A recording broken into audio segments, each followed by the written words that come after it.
Yo. What is going on, everyone? Your boy Steve. No name, no gimmicks.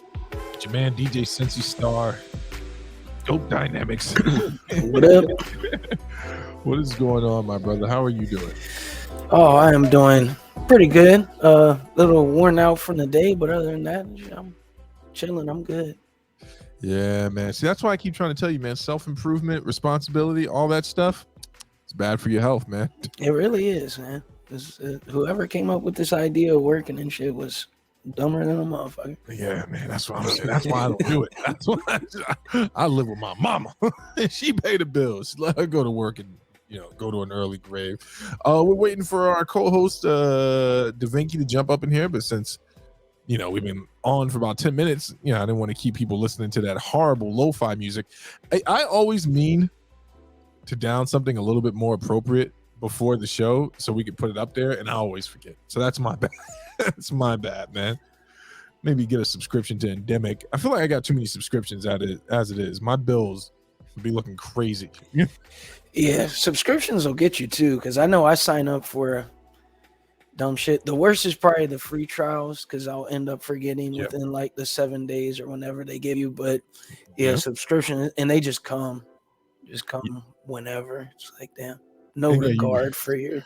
You always forget the ones that are the most expensive. It's like, don't forget to cancel this. It's $90 in 30 days. And when it pulls that 90, you're like, oh God, I guess I'm using this for a month for sure.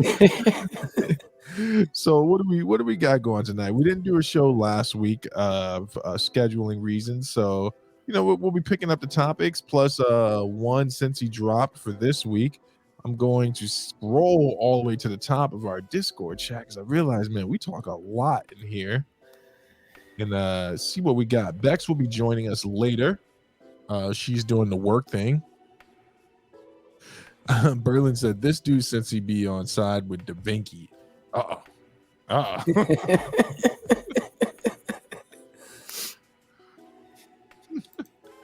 You don't like that, Berlin? You don't like people taking DaVinci's side? Dude be pissing me off.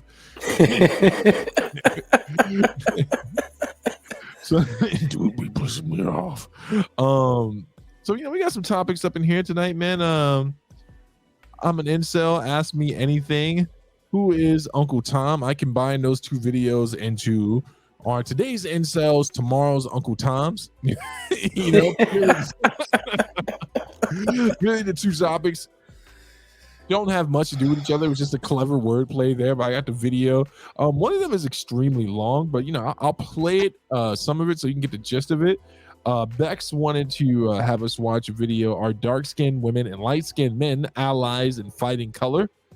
And and then since he dropped something, are you gonna keep the mouse house, or are we going with your new topic? No, I think I just want to go straight with the new topic. I wanted to do mouse house then, but it's been a couple weeks since it's been the news. So yeah.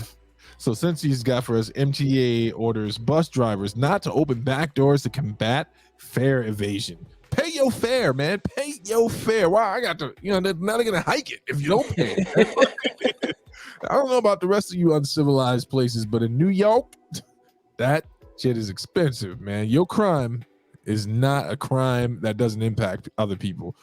But again, we'll just waiting here. If not, I guess me and Cincy will have a just chatting stream. Oh, look who just popped up in here. Let me get him up. Welcome in, DaVinci. Hi, can you hear me? Yes, we can hear you. I gotta, you can put your PFP if you want one up too. I like your PFP from Spoon. It's it garners respect. Oh, okay. I shall do that. No, that wasn't an order. You don't have to do it. I'm saying it's an option. No, definitely. No one orders me to do anything. I'm a god. A demigod at best. And like one of the demigods in the Iliad, not like one of the major demigods. You crazy? Fuck out of here. God. What'd you say? I'm a god? Yeah. I'm gonna put that in the textbooks. There were demigods, there are major gods, and then there are gods. Yeah, like Da Vinci. How's your day going, my sister? Oh, it's going great. I'm sorry for my tardiness. I just woke up. I'm not usually a day dweller, but today they needed extra help at work, so I stayed until like 11 o'clock this morning and from a night shift. And so I was like, ooh, tired. Ooh, brutal. What time did you sign in the night before? I got there the night before at 7 o'clock. Ugh, very brutal, very brutal. But as they said, now you have that Skrilla coming your way. Got to make sure that the ducats, and good for you, man, helping out, pitching in. I can tell you just woke up too. I hearing your voice. It was a little bit deeper than usual. That's how often I talk to Da Vinci. I know when she just woke or when she just ran back to the house from getting chocolate. But look, we got a humdinger here. Bex will be joining us later. Some things have happened in the news. We got stuff going on in the world. Obviously, some very deep topics going on. But I wanted to keep it light, Da Vinci. I don't know if you know, I picked a couple of lighthearted topics here, and I aptly named them are today's Incels, tomorrow's Uncle Toms. And I'm going to play a video from your favorite people group. And we'll get the show rolling here in a second. Oh, no, not you, Uncle Tom. I'm not calling anyone Uncle Tom. I just want to make sure people know that. Can't say that word directly at someone on Twitch. I don't know if you guys knew that. Let's see. Share desktop audio. Boom. Share. All right. So I want y'all to check out this video here. Let's enjoy it together. Let me kill this cheesy lo-fi music. And let's enjoy this young man. So the name of this video is I'm an Incel. Ask Me Anything. And it's by the Jubilee station. They do some interesting takes and great videos. Go check them out. Jubilee on YouTube. And yeah. If you could summarize your opinion towards women. Like what I think of them? Yes. I do think they are very important, but...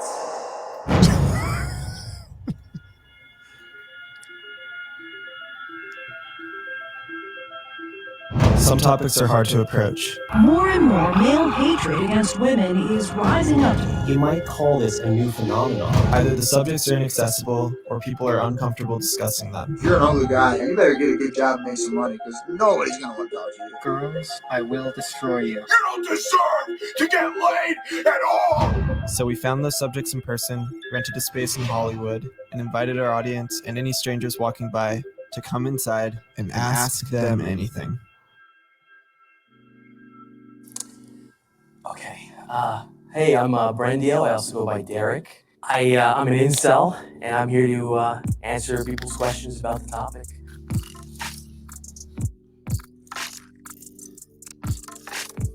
I can start. Hi, how are you? Hi, I'm good. So you're an incel? Yes. Why would you ever sign up to do this? I suppose I would want to give more of a positive light on this community, which is a very negative light upon it. Okay. And do you think that's a good thing? Yes. Why is that? Because a lot of the boys in this community aren't bad people. But you acknowledge that a good handful of them are, right? Not a good handful, I would say a small handful. Who hurt you, or what happened? What event sort of catalyzed this way of thinking and you getting into this kind of research? Society. Do you hate women? No. No. No. Do you have a female role model in your life? A female role model? Yeah, like a mom or an aunt or a friend? I mean, I love my mom. I wouldn't necessarily consider her a role model, but I do love her quite a bit. If a woman was elected as president of the United States, how would you react? I don't know. It probably would depend on the woman. I probably wouldn't be supportive of it, honestly. But Why do you say that? If you don't mind me asking. I do think that men should be the leaders and women should be the caregivers and the loving, supporting, and the teachers in some cases. Since women of color or just women in general have been oppressed by certain systems, and other oppressed communities, especially the LGBTQ+, all those don't really fit with the spectrum that incels or you have been talking about. So why do you think your method of thought would help fix what we have today? I probably wouldn't view the things you might view as oppression. I have a feeling. I would view it more as how we treat children that we love. We control them, but we control them lovingly, not as a slave, not as we're forcing them to do things against their will. I would view it more as a loving domestic thing in the past. And I would say that if we were to do it in a civilized way, maybe in a more, even a Christian way, even though I'm not really advocating for a certain religion or ideology, I would assume that women would probably be happier. And I wouldn't just assume that blindly, I would assume that based on the data that I've seen. What data have you seen that has brought you to this conclusion? Because I'm now curious where I can get this data from. I couldn't reference it offhand, but I believe there was a study that I can't remember the name of it off the top of my head. Okay. What do you think it is about liberal areas that create behavior in women that you think is a problem? Promiscuity leads to increased standards in more primitive aspects, such as looks. And that typically makes it harder for some people to find a relationship, including sometimes good-looking people. Like there's guys who are much better looking than I am who are having a really hard time finding someone in a place like LA or in London or in Auckland, New Zealand. But they probably would have a perfectly fine time finding a woman somewhere else. So you think that promiscuity is the problem, and if people were more monogamous and more withholding, that would sort of fix society? Yeah, I suppose people are more traditionalist. There have been a few mass shootings in the past where these shooters actually stated that they were incels or were radicalized by online incels. What do you think about their actions? I condemn their actions. I don't believe violence is the solution. I don't believe attacking random people is going to fix anything, whether they're, women or men.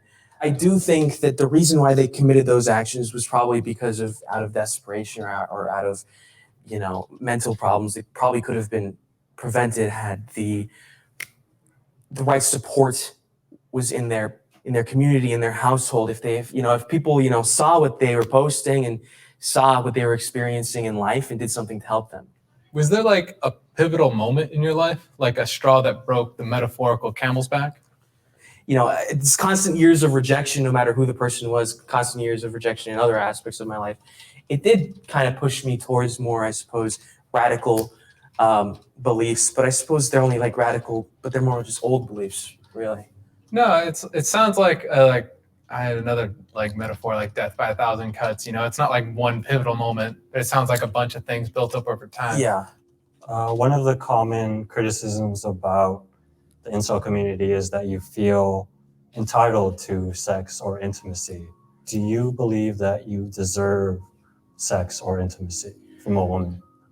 I think everybody at some level deserves someone that loves them and, respects them, as long as you are also loving and respectful towards that person. They're an equal, you're not like seeking someone beyond yourself. You don't have like too high standards, I suppose.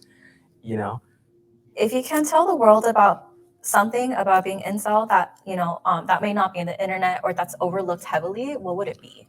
I don't know. I think it's mostly that most of the men are not inherently bad people. A lot of them are just lonely. They just need some help, really. Okay.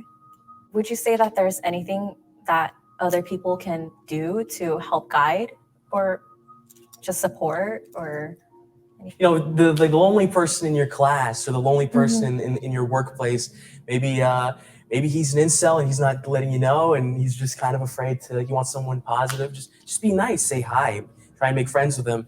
You don't have to date him, you don't have to whatever, just brighten up someone lonely's day, I suppose.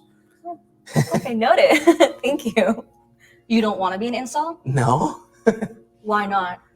Well, I mean, it's part of the whole involuntarily thing. I mean, you want to try and escape it. You want to be something better. You want to get a wife, get a girlfriend, get someone who loves you, spend your life with them, and be happy. And What's one thing you wish people understood better about you? I don't know.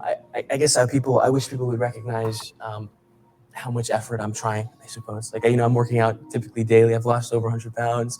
I'm out there job hunting actively. I don't think people recognize how much effort the incels in general try to put into bettering themselves. I would say, people don't recognize their effort. They just assume that they're all like lazy and sad and angry at women and just giving up and things of that nature, I suppose. You don't have to see the bad things in the world and then come out a bad person. You can just see the bad things in the world and then improve upon yourself because of them, I suppose. So you do have hope. Yeah, I have hope. Yeah, I'm a very hopeful person, I suppose. I won't lie, this went a lot differently than I thought it would. I thought we'd be yelling at each other, It was nice to meet you. It was nice to meet you too. Hello, thanks for watching the video. I hope you liked it. Be sure to like, comment, and subscribe. Comment as well. I already said that. Cut that part out. No, we'll keep that. Thanks for watching. Ciao. Hold on for a second, DaVinci. Now, here's the thing, DaVinci. You just pulled the Bex. You jumped out at a very pivotal point of the interview where the narrative kind of switched and he started becoming more relative and explaining his his position on certain things. So I just want to catch you up to speed on that. So I watched the whole video. You watched the whole video? Okay. A couple of times. Oh, you've seen that video before? Oh, wait. Yeah. Okay. All right. Well, before you tear his poor little ass up, let's go ahead and let's get people from the chat. I want anyone that was here from the beginning, beyond the point of the label of incel, involuntary celibate, what did you guys think about what that young man was saying? And you got, contribute in the chat. We'll take some calls later on. Cincy, what'd you pull from that, my brother? I mean, if you ain't getting no pussy, just say that. Don't take it out on women. Boy, that's the saddest shit that I've spent 10 minutes watching in my life, for real. Is that all you gleaned? Like, come on, man, go a little deeper. What else? I mean, that's not deep because honestly, when I hear these guys talk, I don't hear them say a whole lot of anything that means anything to me. And I know that's going to piss some people in the chat off, specifically Berlin, but that's all I see with a guy like that. He's sad. He looks like he doesn't do shit for a living. Like, get off your ass. Don't take it out on men that are sexually active or women that want to express their own rights. Like, Okay. A bunch of cold hearts up here. I see. Go ahead, DaVinci. I'm just joking with you, man. What are you gleaning from that, my sister? It's very hard to be sympathetic towards somebody like that. Like, I understand that video was supposed to humanize or give you a regular everyday view of a quote unquote incel, so that you could see that not all of them are the raging misogynists who kill women and da-da-da. But I just the only thing that I got from that video is either he's not very smart or he's supposed to or he hasn't thought very deeply about the things that he was saying, because even in the things that he was saying, there's some violence in that, not thinking of women as people instead of objects, in the portion of the video when he was talking about I do think that men should be the leaders and everything like that. What is it about women that you don't think that they can be leaders as well? Do you not think that they have the capacity to understand complex issues? Do you not think that their situational living situations could put them in a better situation to raise than or to lead than a man could? The explanations were just lazy and not very in-depth, and they were supposed to humanize him and make you think that he wasn't such a bad person. But the things that he was saying were still violent, Just because he said them in a nice way doesn't mean that they were any less violent than the things that raging incels say. All right. So you know, as usual, because no one's here to represent his side, I got to take the contrarian view, which I don't always appreciate. For once, I would like to be able to speak my opinion, but you know, it's who I am. You know, I get some. If there's no one here to defend the other position, I'm going to do it. So I think when I was watching it, just thinking about it from a clinical aspect, this reminded me very much of when I was a case manager at the substance abuse center I worked at, and talking to young men long before the term incel was like popularized, and we would just call them shut-ins, right? And I would talk to them about their phobias, their fears, their hopes, their dreams, and stuff like that. So I'm looking at it, I'm listening to him from that place, right? And I'm understanding. I didn't pick up on any plans of violence or violent tendencies. I do see that he subscribes, and I heard that he subscribes to like a traditional Western standard, or you know, even a Pan-African view of society, where what he was saying is that women, he feels, should be in nurturing roles and teaching roles, because there are certain groups in society throughout the world and throughout history that believe that culture is transmitted through the woman. So they didn't devalue that position. They just said it was a different position from leading.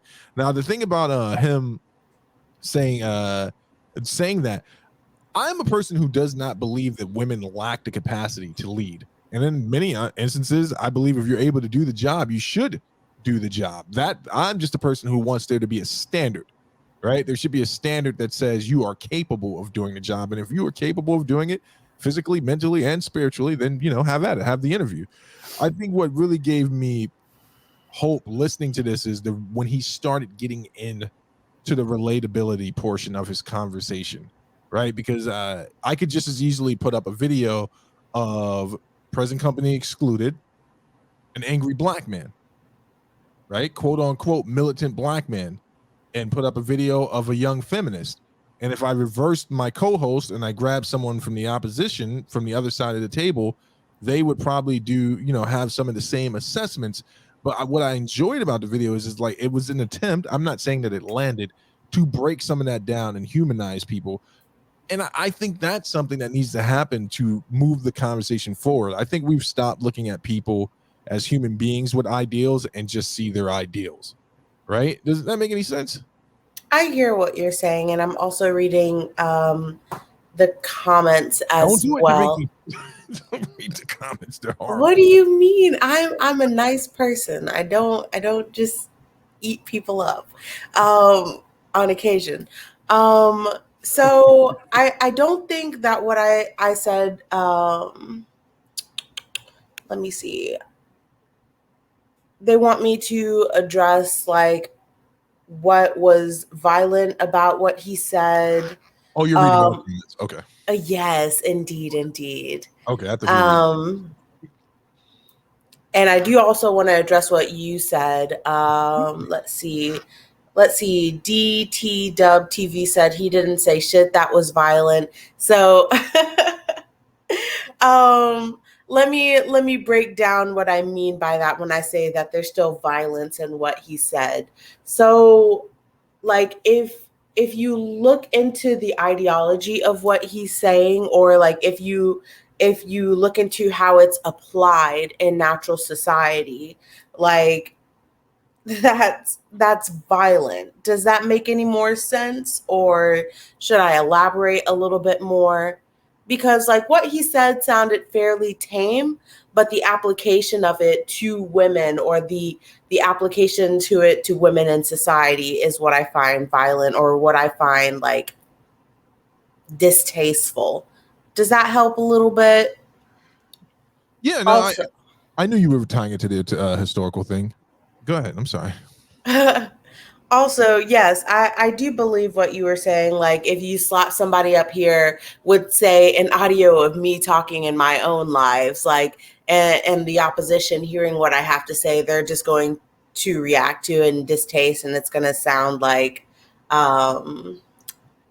angry or things like that. But like if you use the application of the things that I have to say in society, they're not violent. You know what I mean? No, so, and again, here's the difference. No, I do know what you're saying. And here's the difference between you, DaVinci. You know, I've said this to you publicly and privately as a friend. You are the exception, though. because you make a concise effort to be as balanced and fair while standing up for your position. You know what I'm saying? Like you fight the outliers of people who would share your who would claim to share your worldview. You dig what I'm saying? Yeah, absolutely. And it's not that I'm trying to look at this person as evil or like a bad person, but I just don't think that what they had to say was very smart, because like if you look at the application of your ideology in society, who do you oppress with that mentality? If you look at the application of what you're saying in society, like who do you hurt? Because it's not men, it's women. And like, that's what I mean by like the things that he had to say were violent, even though he said them nicely. So let me pose a question for all three of us and for the chat. Welcome to all 7 of you here at Dope Dynamics, DaVinci, DJ Cincy Star, and your boy Steve, real name, no gimmicks. Let me ask a question though. So when we're watching this, because it was obviously this was a young man who, I agree, he hasn't considered a lot of his positions, but I think he's thought about them more than most incels I've seen. I tagged on to the part where he said he didn't want to be an incel, right? And you start hearing him talk about working out, looking for a job, and doing those things. Do you guys think that we should extend some level of understanding? Because when there was a real, like, I don't know, man, I'm just an old fuzzy type of guy, you know what I'm saying? Like when he was talking to the people and he's like, they're asking what can we do, he's like, be nice to the weirdo in your class, be nice to the loner in your class. And that's some of the things that these guys report. Do you think that we failed some of this demographic with the culture we all grew up in, where we make fun of the kid who was initially just a shut-in, who was kind of strange, maybe not that popular? What do you think, Cincy? Yeah, we've probably done a bad job of actually, sticking up for kids that we don't get along with, or we view as different.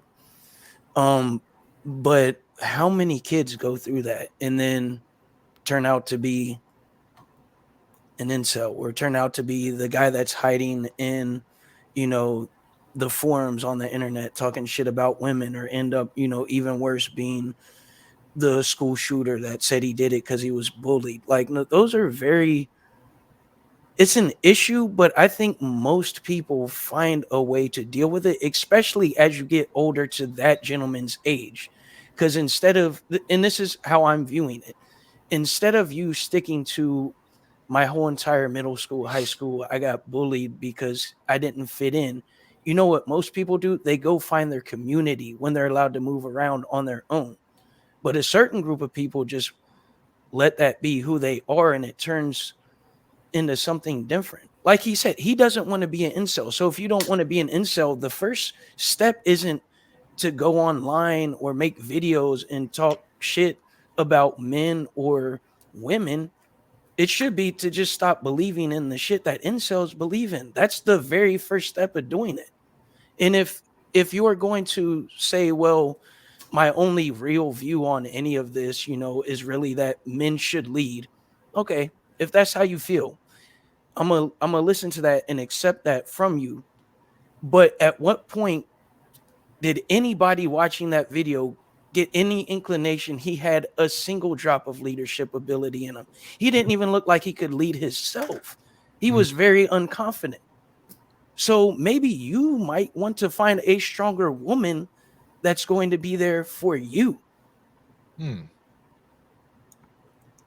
How do you think a stronger woman would help him? I think that because they do have a tendency to be more nurturing, even when they are strong, they are more likely to, well, I shouldn't say more likely, but you will find one that's going to share her strength with you, will pick you up, will give you positive affirmations, will tell you you can do that, have your back when you're not, at your best. I'm not saying they have to do that. I'm just saying you can find that in a strong woman. Okay. What do you got, DaVinci? What you got? Your man Cincy is spitting tonight. I love it. Love to hear it. Love to see it. pick your crown up, King. We love it. But also I think he should take responsibility for himself. Like maybe pursue therapy options if that's available to you, or like if you want to be in a leadership position, or if you think that men should be the ones to lead, then be a leader that you would want to follow. Would you want to follow somebody who has like unresolved emotional trauma and like, you know, cannot notice those things in themselves? Or do you want to follow somebody who like leads with uncertainty? And I feel like he was uncertain about a lot of things in his life. Like if you're still hanging on things from middle school, like I feel like a lot of people don't realize that you are responsible for your trauma. Like not in the way that like you did it to yourself, but like you're responsible for resolving it. Like if I was traumatized by my parents growing up, I can't my entire life be like, oh, well, I'm like this because my daddy yelled at me. Like I can't do that. I've done the emotional labor of like going to seek help. I've gotten medication, like, you know, like when people come to me in my life, I don't be like, well, I ghosted you for 5 years because I'm depressed. Like I've been depressed for 15 years. Like, no, I went and I got help. I understand the triggers for my condition. Like I understand what my lows are. I understand what my highs are. I have expectations for how my future is going to look, because like I do have chronic clinical depression. Like, and I don't just put that off on other people and be like, well, you know, I'm depressed. So you can't really blame me if I ghost you for 5 years. Like I'm depressed. Like that's what I mean. Like I think that I take responsibility for things that happen to me in my life, and I try to make it so that I can live the best life possible. Because like what happened to me isn't my fault. What I do with it is my responsibility. And that's what I think about that. And even oh, excuse me, I'm having a stroke. What Cincy was saying a little bit earlier, find somebody who will like, you know, nurture you and all that kind of stuff like that. I'm not really like an advocate for the whole like, and I know this isn't what he was saying, but like it's how it can be interpreted sometimes, because like that's what I heard the first time that I heard it, like using women as a stepping stone to be a better you. Like that's where the manic pixie dream girl trope was invented, like using women as a stepping stone for emotional intelligence and getting to the next point in your life. Like that's where that came from. And finding one that can kind of give you purpose in life, or like, you know, lead you to your next point in life. Like I'm not really an advocate of that. Like I think you need to do the emotional labor yourself. I think that you need to have a little bit of introspection. I think that you need to have like, I don't want to call it like gumption or anything like that, but just take responsibility for what's happening in your life, and act accordingly, you know? No, I know what you're saying, and y'all know I gotta ask the open-ended questions, and yeah, well, you know, it's me, it's Steve. You know what I'm saying? There is no statement that goes unturned. We don't dig a little bit deeper. But in regards to the emotional work, right, and therapy, and this is why I picked this topic. It's funny because when I put it as a showrunner, I said, "Dude, today's incels turn into tomorrow's Uncle Tom's," because I wanted to leave a racial component in there.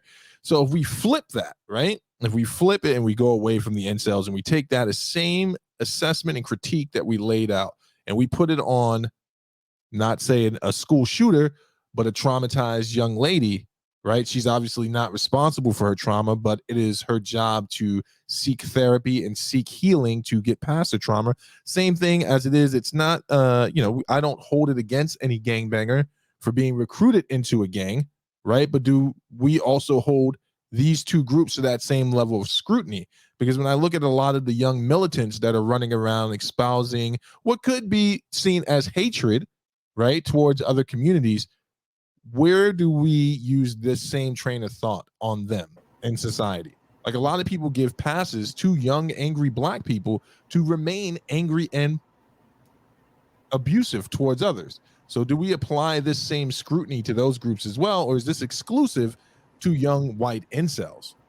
You understand what I'm saying? Because when I look at from my vantage point, that young man, yes, he needs to take a whole bunch of responsibility. You got to seek therapy.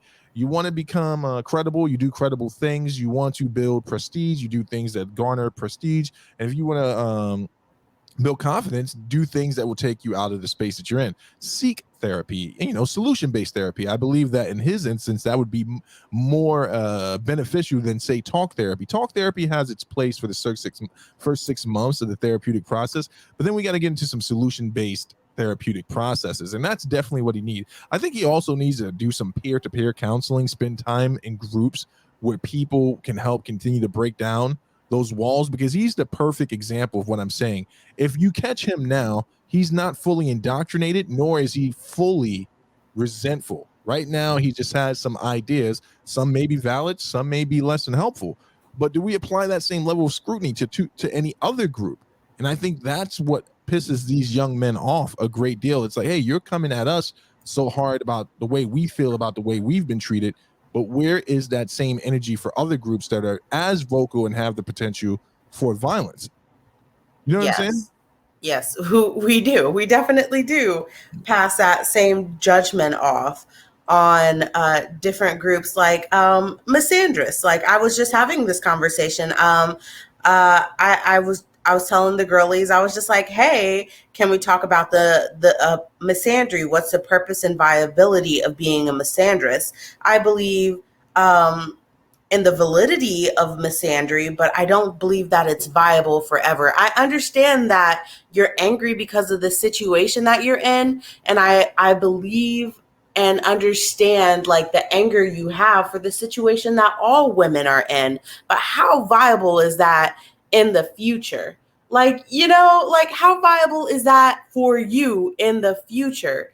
Because like, you can decide that you don't want to interact with men, but that doesn't have to be like that doesn't have to be the focal point of every conversation that you're in. Like, if you've decided that you don't want to have any further involvement with men, then we don't have to be crunchy about it forever. Just don't do it, girl. Like, if that's what you've decided that you want to do, then you don't have to be like, oh, I hate men every 5 seconds. Just don't interact with them. Like, right. And that's what I was talking about with the misandrous girlies, because I understand that, like, interaction with men isn't safe sometimes. And by the time you take the time to get to know them, it like might be an unsafe situation for you. So you choose just not to know them at all. Like, I understand that. I get that. But you don't have to constantly make it like the focal point of every conversation that you're in. Just use that. Like, just apply that to your life. Like, you don't feel safe working out around men, go to all women gyms. Like, you don't feel safe, like, going on dates with them, then just don't. But don't make it like the focal point of everything that you do and everything that you are, because then you become something a little bit more dangerous. You become something like an incel. Your actions have violence in them, or the application of your ideology has violence in them, just like incels do. I just want to address something that the DT Dub said in the chat. So I don't know, but I don't know if it went over your head a little bit here, man. But and I'm not saying that in any type of way. So in case you ever noticed, my conversational style is, I think neither Cincy nor DaVinci knows I'm going to let them sit up here and say something without challenging them. But there's a way in challenging people in polite conversation versus shock jock shit. You know what I'm saying? And I always treat these two like they are my friends. So I give them pushback, and I just gave them some pushback. You got to listen to the words, young brother. You got to listen to the words that I'm saying. Cincy, what do you think, man? So would you apply the same level of scrutiny to young, angry black men? I think it applies to everybody. I mean, angry black men, angry white men, angry Asian men. Because the problem never is like they attempted to do with his story. You can relate to or at least understand where he's coming from, why he got angry. The shit that's not relatable is the way you react to that. And if someone needs you to just calm down to relax for a second, then somebody probably needs to do that. Otherwise, you need to displace yourself from that situation because all that's giving is someone who can't handle their emotions to me. Mm-mm. So yeah, Very we much. should hold everybody accountable for it. But But obviously, do we? I mean, well, let's put it this way, because I'm gonna say I feel what you're saying because you're saying like the three of Yeah. us up here, whether we do or not, guess who is holding us accountable for being angry black people? Period. The law. Okay. See, and that's the problem right there. The law is holding us accountable, but you know who's not holding us accountable? Most of our peers. What are Right? you talking about? Like, How- yes, they do. How much of the law is holding him accountable though? Right. They just released a paper where they're cracking down on these fools. They've been investigating them, but you can't conflate the two different type of communities and not look at the data, right? They investigated aliens. What's your point? No, they investigated aliens and they found nothing, but they investigated incels the same way they investigate friggin' the militias back in the early 90s, and they're moving on indictments now. We got fools jumping off of YouTube because they don't want to be associated with it because there's actually a real investigation going. The kids who are the mass shooters should get the appropriate amount of time. Now, when I talk about the way we should hold ourselves accountable in our community with people who have these same traits psychologically, you could vary this from that young man and take his words and put them on a young blackface. Bro, I'm saying for the vast majority of our community, we have what's called the look away because attitude. Because I experienced it. I'm probably the most militant guy you have ever met. Y'all just know me like I am now. But people would let me say and do way out shit in the name of black liberation. My white friends too, black people especially. I got invited to speak places. And what I'm saying is do we apply that same level of scrutiny to our own community? Now, our two selves divorced, our three selves removed from it, we're probably going to have a conversation with a young man if he says some way out stuff or a young woman. But I think for the vast majority of people, when I see what's going on, no, they don't. You know what I'm saying? And it's easier to come down on the incels because they ain't going to do nothing. We hope they ain't going to do nothing. But you're not going to step in front of some young thug's face and be like, yo, man, your behaviors are indicative of something very dangerous towards your own community. I'm sorry, most people are cowards when it comes to this type of stuff. Prove me wrong. You know what I'm saying? Prove me wrong. The law polices us, but do we police ourselves in this regard? Well, I mean, you're talking about on an individual level too. I mean, I'm one person. I can't stop the masses. Not you. This is the hypothetical. No. I mean, no, because that makes sense because one person could literally keep that kid from going any further as an incel. Yeah. So it starts with one person. So yeah, you're asking the three of us. I feel like I would wholeheartedly do my duty. You're asking to stop a movement. I can change him from not being an incel if I had to sit down with him. I can't change the whole incel community as one individual by having to sit down with them. But do we try to change that community by having to sit down with them as a society? That's the question I'm posing. Like, it's easy to demonize these kids. And I'm separating them from the shooters the same way I would separate feminists from extreme feminists, and the same way I would separate, one party of the Black Panther movement or Black Lives Matter from more extreme, right? I would separate the protester from the looter because that's the intellectually responsible thing to do. But are we approaching them that same way, or do we assume that they all have the capacity to be mass shooters? And if we're using that logic, do we use that logic with other groups?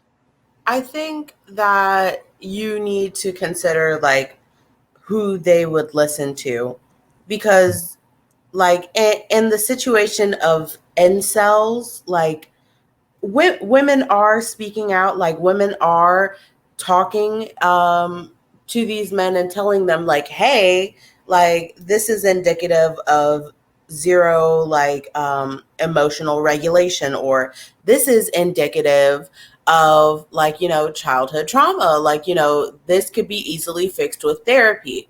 But like a lot of them do not listen to women because they do not respect women. So in that regard, as much as I hate to say this, like they would need to hear it come from other men in order to receive it. And I don't think that a lot of men are talking to them about like why women should be viewed as people, you know, because I don't hear a lot of that conversation, period. Like I hear about it from the more sensible types, or like, you know, the white liberal male who paints his nails and says like, oh, I'm a feminist too, but doesn't really actually care about women or read any feminist theory or apply like those ideologies to their lives. Like I don't hear that. In the case of African American men or women who are doing something wrong, like I don't think that a lot of our community speaks to each other about that sometimes, because like we have a like, well, you have to get it how you live mentality. So in that I do agree with you, like when it comes to like people who want to gang bang and shit like that, there are other people who don't want to get tied up in that. Like it's hard talking to that brother because you don't want to get gunned down, you know? So nobody wants to make the ultimate sacrifice and sacrifice the entirety of your life because like this nigga wants to do something stupid. So I get that. Like she from the Bronx, she said stupid. I heard all the New York right there. You stupid, son. You stupid. Go ahead. But I get that. Like nobody wants to make the ultimate sacrifice, or nobody wants to get involved with people who they think are already too far gone. But I definitely do think that other communities are held accountable. Like I think that when women are angry or when women are passionate, like you've got men and women on them constantly saying like, oh, well, you're never going to get married, or you're never going to get in a relationship, or you're never going to do this or that, or why are you so angry, and everything like that, especially with women of color, especially with Black women. You have your mother and your father and your sister and everybody and their cousin telling you how you should like be feminine, or telling you how it is you should be feminine. But like in the case of like these these, I don't want to say just men, because I think the majority of the time it's cis hetero white men who set the example for incels, and then like you get the men with podcasts who think that they're going to get a crumb of white male validation and continue the white supremacist rhetoric on their podcasts, even if they don't think that's what they're doing. That's essentially what they're doing. So it's funny, man. I'm not gonna dox this kid, but I think I've shared a story with you guys before, and I worked with a young man who's you know, verified skinhead, and as far as like worldviews go, for me, like, this is why I always take a strong stance when people use the term racist or racism, because I've encountered it and I know what the structural what structural racism actually looks like, and the people who are put in play and how they're groomed to become racist. I'm not talking about your low-level Midwestern or upstate New York skinheads. I'm talking about people who are actually groomed in a lifestyle of, you know, 1488 principles and Aryanism and all that stuff. It's an interesting case study if anyone ever wants to talk about it.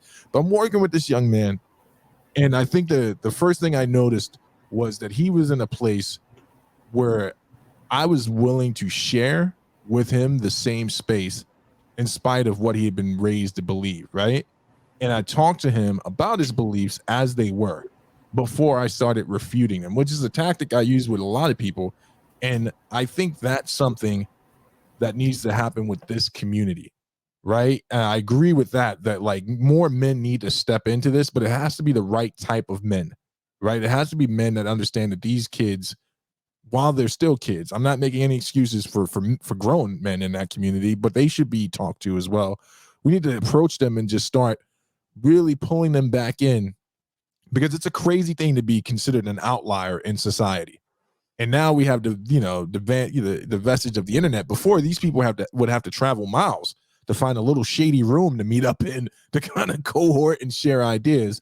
Now it's like a kid who wouldn't have been radicalized, who might have just had some ideas, can be that.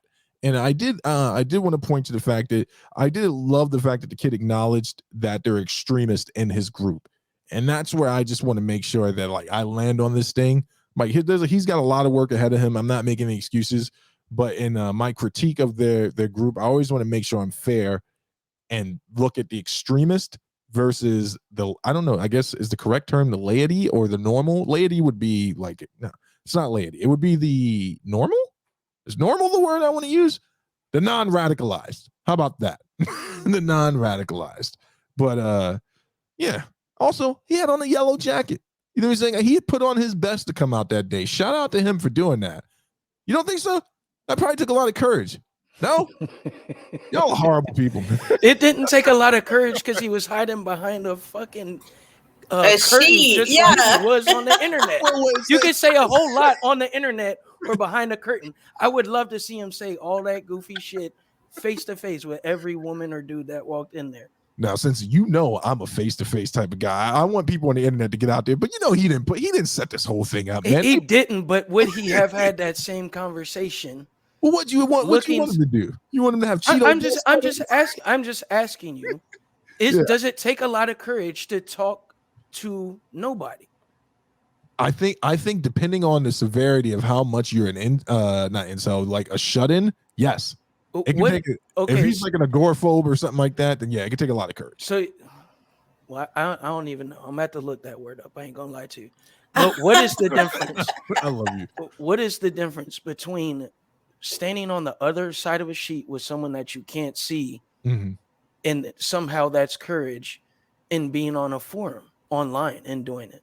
So I think the fundamental difference, and I think the reason they set it up, I can only assume, is for the participants, right? So if there's this thing that happens when people can speak more honestly, where they don't have to look at someone, and thus they're not forming an opinion on him. They're just listening to the sound of his voice, and they're not reacting to how physically he looks, you know? Because even when he was on the screen for a second, I've read some of the comments, and people judged the shit out of him. He had a nice yellow jacket on. I really do think that he got that sweaty hair out of his face as best he could, and he made himself presentable. What were you gonna say, D?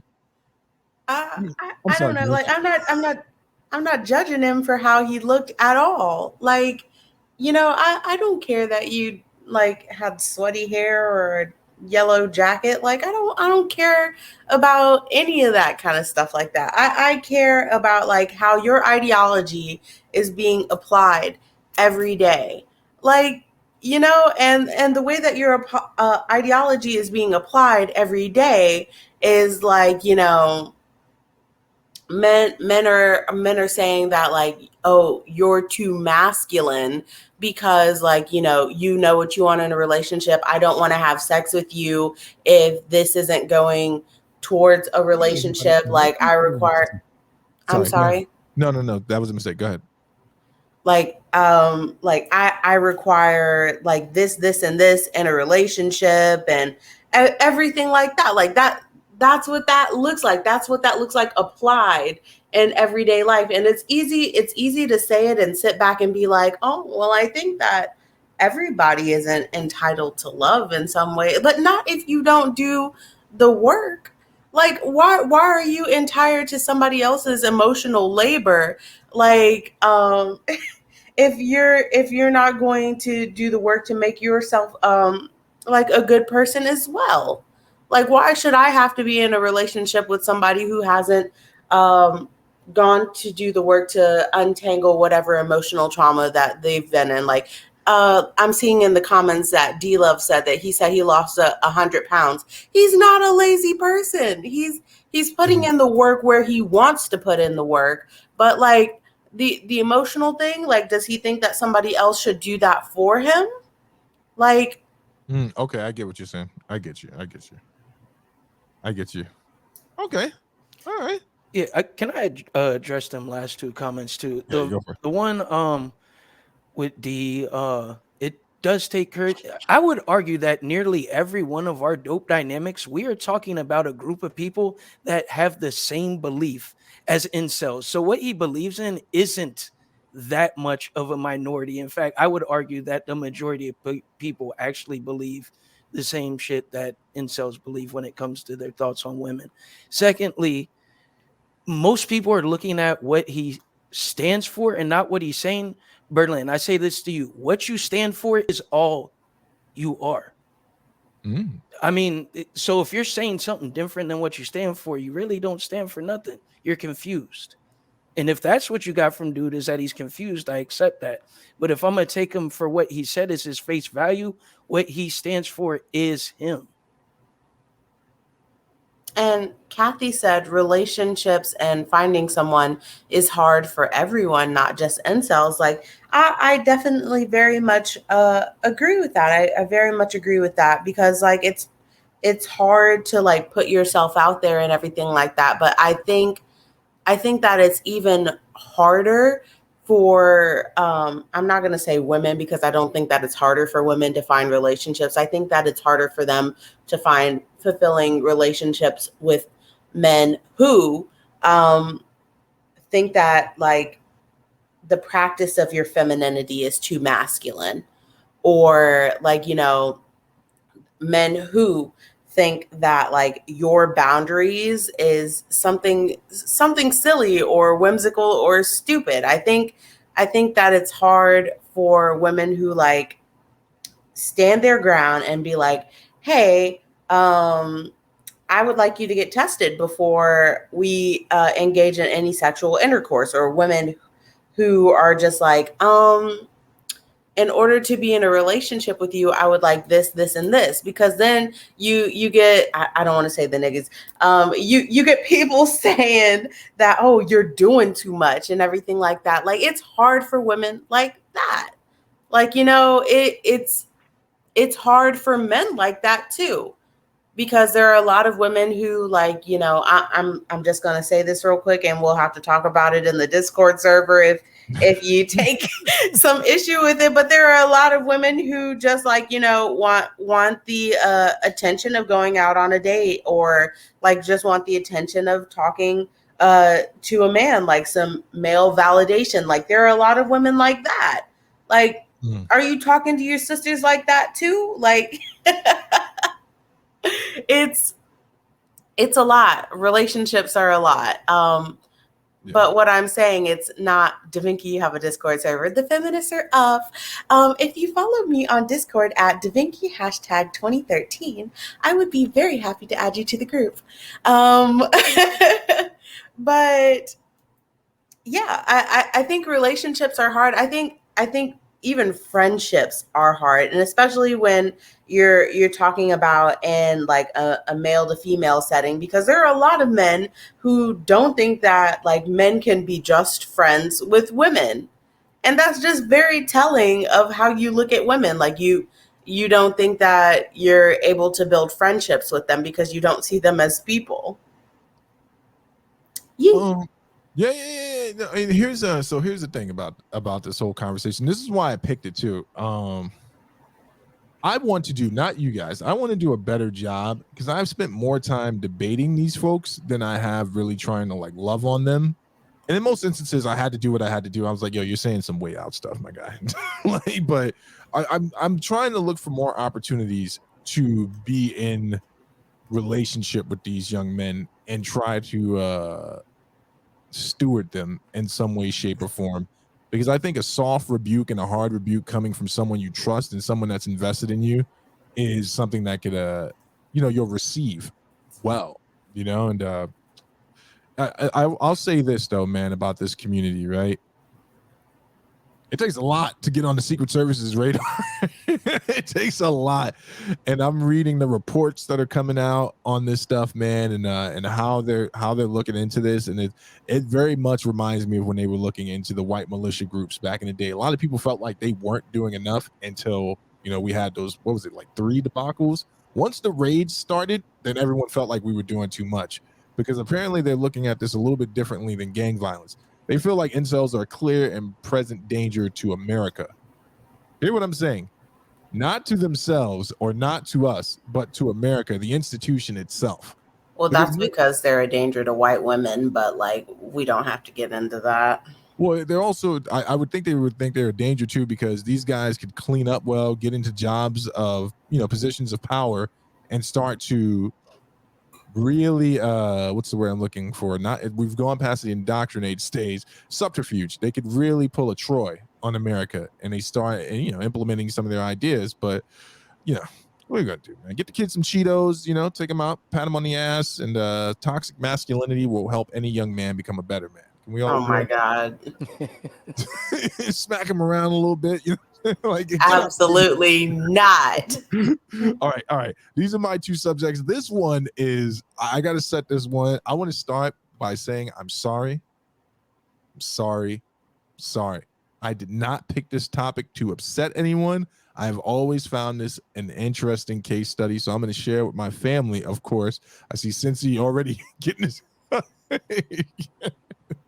So here we go. So this video I'm about to play for y'all now, chat, is a video about the historical meaning of the word Uncle Tom and who Uncle Tom really is or was. So I'm going to make sure we give respect to the people who did the work. I'm going to let their little advertisement play out. Y'all kick back and enjoy this. Thank you for being here for the conversation. Hey everybody, welcome to the Let's Teach channel, where we research interesting facts and share information on just about any topic. In a previous video, I talked about the senseless murder of Emmett Till. You should check that video out when you get a minute. In this video, I'll answer the question, who is Uncle Tom? Let's get started. First published on March 20th, 1895, the book Uncle Tom's Cabin by the abolitionist Harriet Beecher Stowe is largely considered to be one of the greatest American novels of all time. In fact, an article published by the Boston Morning Post the year that it was released even went so far as to claim that everybody in the country had either read it, was reading it, or was about to read it. According to popular lore, publishers had to keep 17 different printing presses running 24/7 just to keep up with the consumer demand for the book. In the United States alone, Uncle Tom's Cabin sold more than 300,000 copies and went on to be regarded as the best-selling novel of the 19th century. But as popular as this book might have been, many Black Americans have actually come to despise its titular character, Uncle Tom. So who exactly is Uncle Tom? In Uncle Tom's Cabin, Uncle Tom was a slave who, despite his circumstances, continued to live by his Christian convictions. Besides exhibiting bravery and an aversion to violence, he was also a good friend to a character known as Little Eva, who was the daughter of his slaveholder. In the end, however, he was whipped to death after he refused to disclose information regarding several runaway slaves. When the book was first published, Uncle Tom was perceived by the American public as a saintly figure who deserved nothing but the highest of praise. Harriet Beecher Stowe herself was lauded for portraying a slave as an actual human with profound thoughts and emotions, which was a depiction that had never been seen before at the time. As the decades passed, though, this perception of Uncle Tom changed. From a hero, many, especially Black Americans, began to see him as spineless, weak, and submissive. Many also criticized the kindness that he displayed towards white slaveholders, which was held to be unwarranted. Because of this, the name Uncle Tom became a derogatory term. To call someone this was to deeply insult them, implying that they weren't loyal to the people of their own race. For instance, the renowned civil rights activist, Malcolm X, claimed that the character should be perceived as a race traitor, while professional boxer Muhammad Ali taunted his opponents with the term whenever they refused to refer to him by his Muslim name. It's rather ironic to consider how the name Uncle Tom has evolved, given how Uncle Tom's Cabin was written as an anti-slavery novel. Even more ironic is the fact that the character was actually based on a real-life slave named Josiah Henson, who hailed from Maryland and used the Underground Railroad to gain his freedom. Harriet Beecher Stowe came to know about Josiah Henson after reading narratives from other slaves who had also escaped from the Underground Railroad. She then used these accounts to formulate her story's characters. While her protagonist has come to be criticized by many, experts claim that the hate isn't rooted in the author's depiction of him, but rather in how popular media has portrayed him throughout the years. According to Patricia Turner, a folklorist and a professor of African American Studies at the University of California, Davis, many African Americans don't hate the real story that Stowe wrote. The Uncle Tom character that she gives us is extraordinarily Christian. The climax of the story really comes when Uncle Tom is asked to reveal where two slave women are hiding, who had been sexually abused by their master. And he refuses. Knowing that he is going to be beaten to death, he refused to say where they are. And African Americans who have read the novel can appreciate what kind of heroism it took for a black man to sign away his life to save two black women. Unfortunately, the stage depictions don't include that part of the story. They grossly distort Uncle Tom into an older man than he is in the novel, a man whose English is poor, a man who will do quite the opposite, who will sell out any black man if it will curry the favor of a white employer, a white master, a white mistress. It's that distorted character that is so objectionable to African Americans. Well, that's it for this video. What are your thoughts on Uncle Tom? Let's talk about it in the comment section down below. Don't forget to like the video and subscribe to the channel. And hit that bell notification button so that you'll... Yeah, don't forget to subscribe to our channel. You know, we already gave them their promo rollout. So everyone got that. Everyone heard the historical context. Heard about the real gentleman that the book is written about, Josiah. Shout out to Josiah because there's a great deal of story behind him. I think Josiah's story is one of the most tragics in slave history. Besides I forget the brother's name, who 12 Years a Slave was written about. Obviously, I don't know if you guys have read that book or seen that movie, but it's about an escaped slave. A free man that gets sold into slavery and eventually gets his liberation. And it's speculated that he was captured again and sold back into slavery some years later. But here in the historical context of Uncle Tom, let's roll it out. What do you think about it? Did you not know that information? Is it the first time? And if it is the first time, tell me about it. Let's start with DaVinci. I definitely I definitely think that the connotation is what people or the societal use of the word is what people hold issue with, and not necessarily like the historical context of the book. And there might be some people who hold like grievance with the historical connotation of the term because like they've interpreted some kind of way. But like I think that I look at that book the same way that I look at The Help, and like the connotation of Black people from the Help, because like I don't know if you guys have actually read the book The Help and not just like watched the movie, but like some things in the book are like very alarming and like very disgusting to me to read. Like I don't like how the protagonist views themselves as quote unquote Black like a cockroach, or like how in some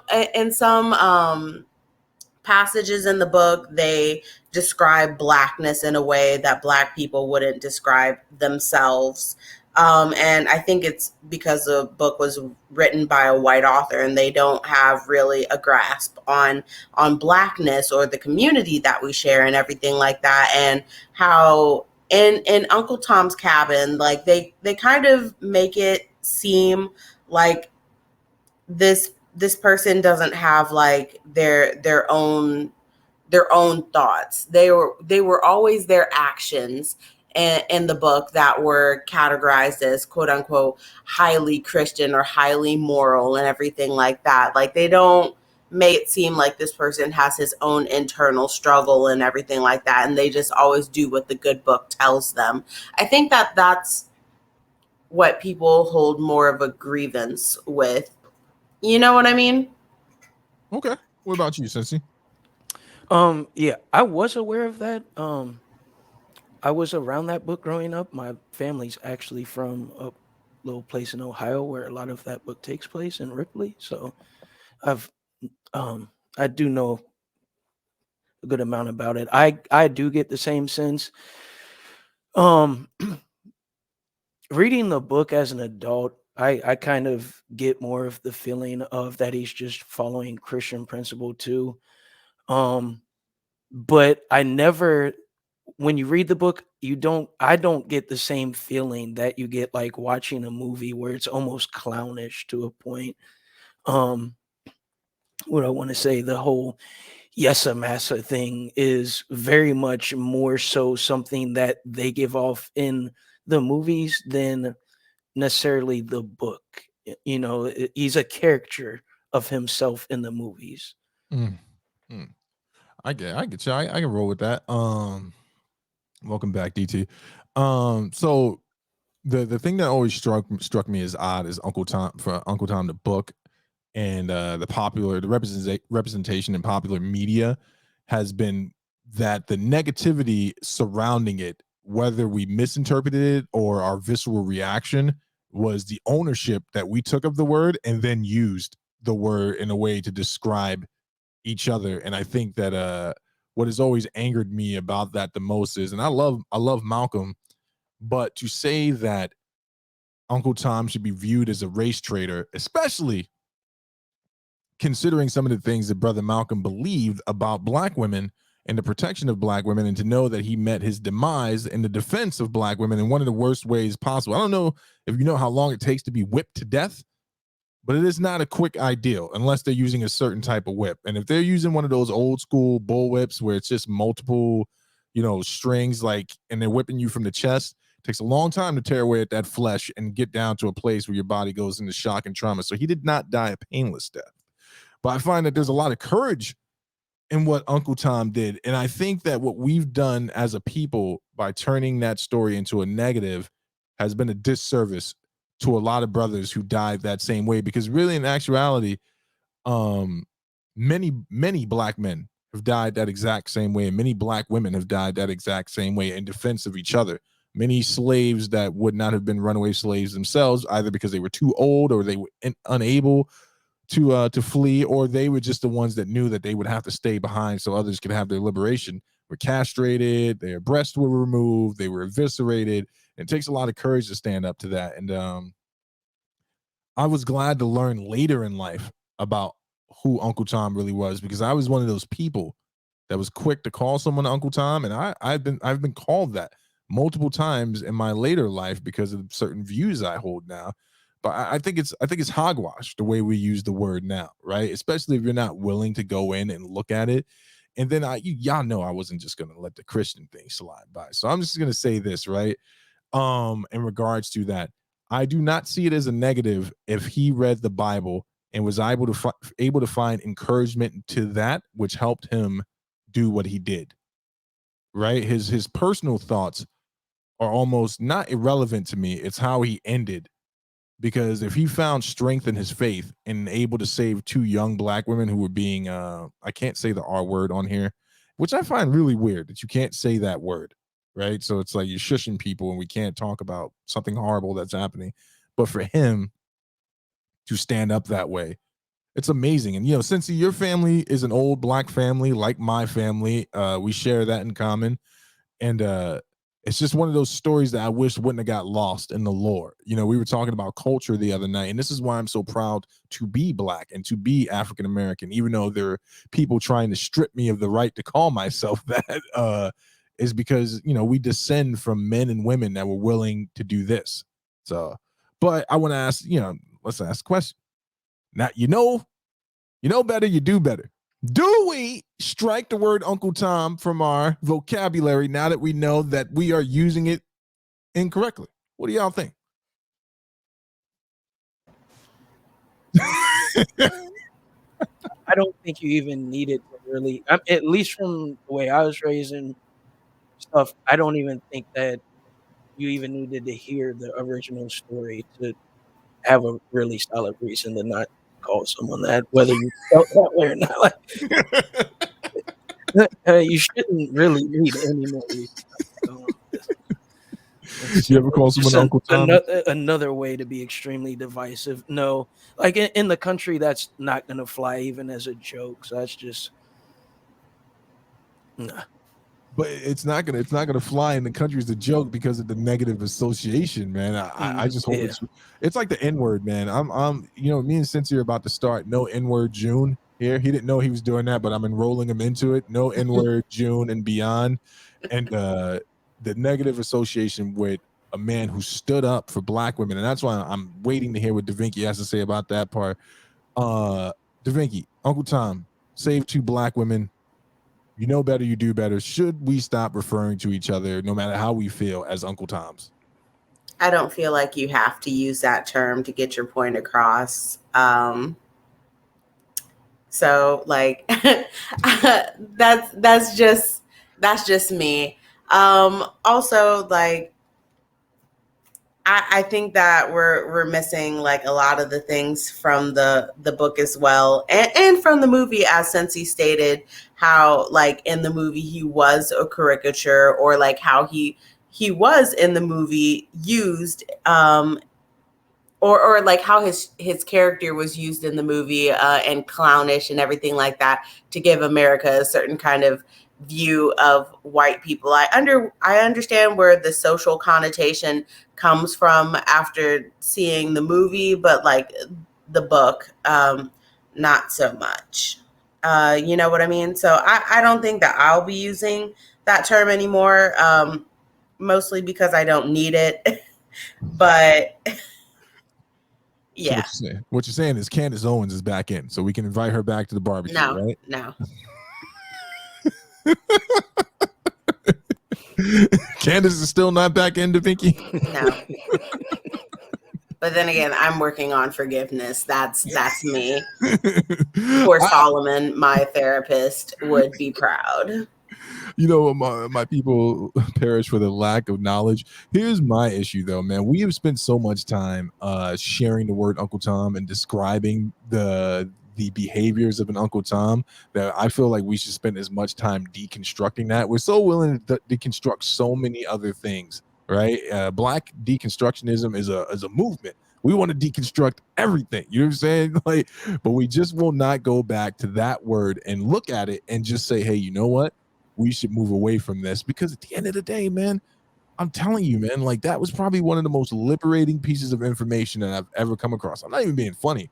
Like, to understand that this man was a hero. I think I understand why Malcolm would take issue with him as a historical character as well.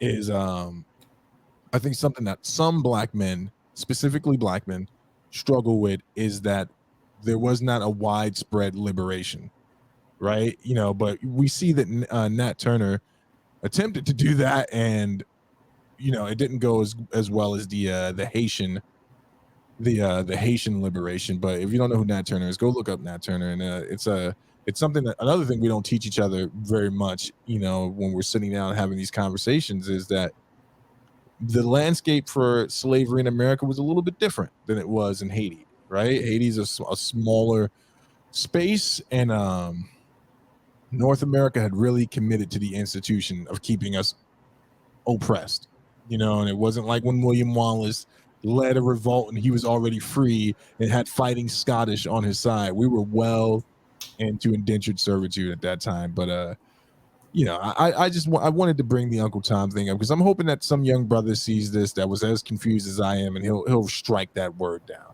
Now I want to talk about The Help. I enjoyed that movie. I will say this, man.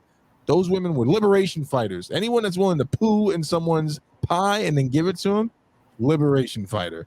What struck me as horrible when I was watching the movie, I hadn't read the book, but I'm going to read it now, was, you know, if I'm going to call someone an Uncle Tom, you know who's an Uncle Tom? Remember that woman's husband who was already abusive towards her but beat her because he was scared of the consequences of what his wife had done to stand up for herself, as opposed to the consequences of his wife being put down on a day-to-day basis. What are your thoughts? Does that make him an Uncle Tom? Do I even need to say anything? Like, yes, you do. This is a show, and we got to keep the air going. So yes, you do need to say something. If we're talking about The Help, Roxanne Gay did an amazing portion on it in Bad Feminist, and her explanation of Bad Feminist, and talking about The Help. And she was just talking about how she didn't like when white people make a caricature of blackness, or what a black person should be, or what a black person should do, and things like that. I think that that's what she held the biggest issue with. Also, I think that she had an issue with the fact that, like, in the book The Help, they kind of make a joke of these little things that the black women in the book did, in order to give themselves some peace. Like the small things that black people can do in our own community are a joke if they give us peace. And I think that's what I hold the biggest issue with. That's what I hold the biggest issue with in Uncle Tom's Cabin, even though he did large things in order to protect his people. Like you stated at the end of the book, he gave his life to protect 2 black women. Like how they make a joke or a caricature of the things that we do to give ourselves solace. Like I just have issue with that. I have an issue with people who have absolutely no understanding of blackness, or the community of black people, making like our issues small, or like, writing about them like some giddy little thing. Like that's ultimately what I hold issue with. And like using the term Uncle Tom, I feel like it kind of immortalizes what they did with the book. And even in The Help, I feel like it kind of immortalizes what they do there. It continues to perpetuate, like, making black issues small. Like it feels like they're making fun of us. Like I think that's what I hold issue with. I get that. In the reverse, though, you mean what the media did to the Uncle Tom story? Because the book is more accurate. You're talking about the caricature that they made through that bum ass movie. Oh, dang it, through that bum movie that they made, right? I just bring it out of you, don't I? Let me ask you. I got one for Cincy, man. Cincy, here's some other words and then we're getting into Cincy's topic. Thank you for everyone being here. If anyone wants to call up, we'll throw the link in the chat later on so you can comment or anything like that. Coonin. The word coonin has a historical context that most people don't understand. Cooning is a form of how do I say this? It was a type of acting and performance that black people would do to appease, on television. It was a caricature of a very, hey, ain't you right? Show you right. Let's get it, eating chicken, drinking Hennessy, public type shit. You know what I'm saying? But what do you think about cooning? Should we stop using that word as well? Nah. Since you're muted, my brother. I was just thinking about this, not particularly that word, but in reference to being a sellout. Is that the same thing as being an Uncle Tom? And I don't know. I think cooning is that's a completely different action to me. I don't know, man. It's not something that I want to say to take lightly. Like, you just don't say that to somebody. Right. But there's got to be a different level of behavior to bring that one out. Like, because at that point, like, you just have to smack them, and it's gonna be a fight. It's one of those words. Like, if they're really serious about it, yeah, we have to fight about it. Yeah, that's not one of those things you say. I'm just like, what? Yeah, let's talk about this. No, there's probably going to be chairs moved if you call someone that word. Yes, but the fact that there is no actual principle, a solid principle you can stand behind when doing that. Like in the book, he did what he did, but he had solid principle at the end of the book. Like, if you're just acting just to be acting, just to appease people, it should be Uncle Two-Stepping. If we want to call anybody, you want to toe tap on stage, then do that shit. But that's your choice, man. Don't bring all of us into that shit with you. D brought out something else. Is that like when Latinos call each other coconuts? Very, very similar, D. It's very, very similar. You just, yeah, that's a term I have not ever heard a Latino person say outside of mixed company. I was only privy to it because of someone I was dating. Yeah. So how do we describe like how this social construct or these terms? Like, so would we qualify Kanye's behavior, say for instance, as cooning? Or was he just someone struggling with mental health issues, or someone that had just been, coming to some new information? I always thought he was just someone struggling with mental health issues and shouldn't have a camera or a mic in front of him every time he has a thought. But I don't know. Where do you guys land? Was he cooning? Was he an Uncle Tom? What do you think about that? I think he just wasn't able to elaborate himself very well at all. Because if we're talking if we're talking about the interview where he was just like slavery was a choice, Yeah. like homeboy in that instance, I think that homeboy was just a little sick, and he needed some people around him to, like, just be his community, and he really didn't have that. I feel really bad for him a lot because I really don't think that he's been the same since his mom died, and that was the last little piece of, like, stick by there he had with him. Because, like, I feel like a lot of people in his circle are yes men, or they're just like, live your life, yay, like you're obviously doing something right because you're making money, yay, like, and I feel like there are a lot of people who are like scared to confront him because they don't want to get dragged in the whole violence and everything like that of his situation. But I think that he's sick, and I feel like he is wrong a lot. I feel like he is wrong. Like, let's get that out there. Cause like, I loved him. I grew up listening to him. Like, he inspired a God complex in myself. Like, Oh, that's who I have to deal with. Okay. yeah, that part.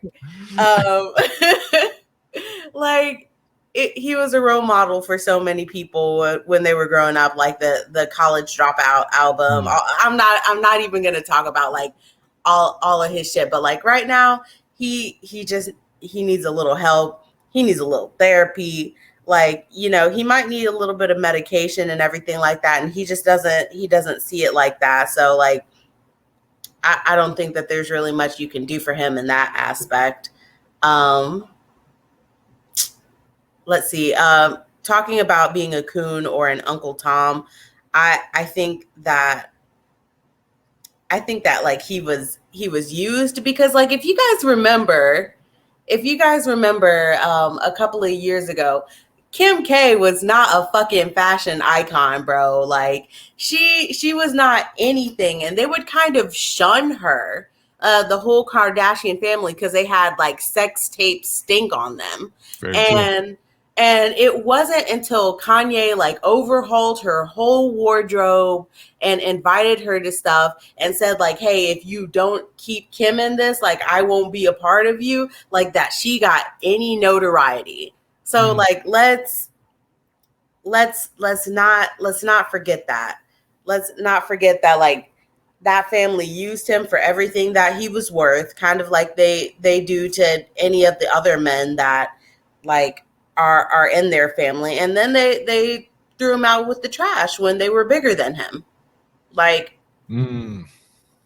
so I think that he was used, and people who have short memories don't get that. Now that he's sick, now that he's going through something, you're not a commodity to this family anymore. So like, let's level up to something else. Yeah, to Skeet McGee. Go ahead, Sissy.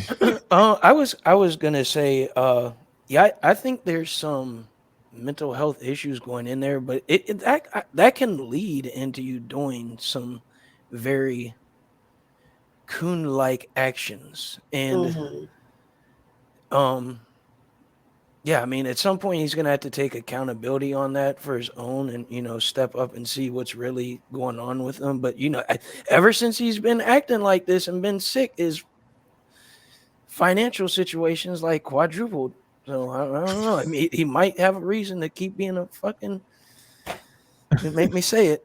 He might be OJ. He might be OJ. Yo, you know what though? I will say this in defense of Kanye. He's very, as you know, as a Midwestern guy, since he's very, very active on the South Side of Chicago. He pours a lot of money into, outreach there. He's a man that puts his dollar into action in the streets.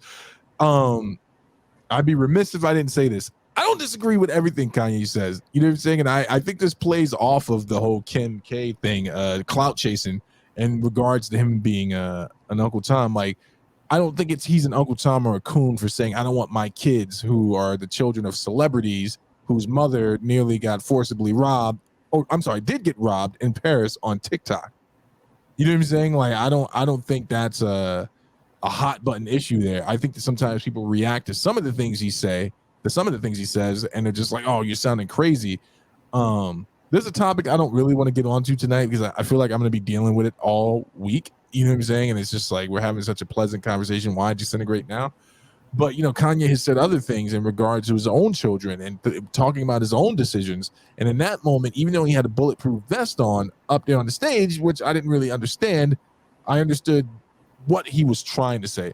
I agree with DaVinci. I think that someone should have been there to like kind of be there for him who didn't want anything from him, to kind of help work this stuff out. He has the right to say what he wants, obviously, but sometimes he was in a manic state, and other times he was just speaking from the heart, and it's just I'm still trying to figure out where he was going with the slavery as a choice. I think I'm almost there. I've dissected that a few times, but I thought maybe he was talking about slavery in the modern sense, like we're still enslaved mentally, and that sounds like a choice, which is something I have said multiple times. I no longer believe in the incarnation of the man. I think the man retired and just said, hey, we got him. Right now, I got him right where I want him. They're doing it to each other. And in many instances, that's what's happening. But the Kim K taking advantage. You're right, DaVinci. I remember when she was shunned. Her little sister had a hell of a time becoming a model. It wasn't like I was watching the show or anything. I just keep up the daily events. But they didn't invite them to the Met and all that shit before Kanye. So right. But all right, we gotta jump off this because since he's got something here that pisses me off a great deal, and he didn't bring it up to piss me off. It does piss me off. So let me go ahead and share it so we can enjoy it together. All right, roll it out, Cincy. All right, so we got the MTA, which is I believe the New York's Transit Authority, is ordering bus drivers not to open back doors to combat fare evasion. This is great. You read the whole article? Yeah, I did. Yeah, this I can see why it made you mad. That's why I shared it, because it pissed me off too. So I'm just going to briefly jump in here. The MTA is ordering bus drivers not to automatically open their vehicle's rear and center doors for customers to try and thwart freeloading. Scofla. Yeah, okay. Yeah, that does. They got that from Britain English or some shit like that. It's not American. Effective immediately to deter fare evasion. Agency drivers cannot use the rear door toggle switch to open the rear center automatically unless it's necessary due to an emergency. This article goes on to claim that 30% of the people who ride the MTA do so illegally. Okay. Why you always put me in this position, man? You got to love New York. Okay.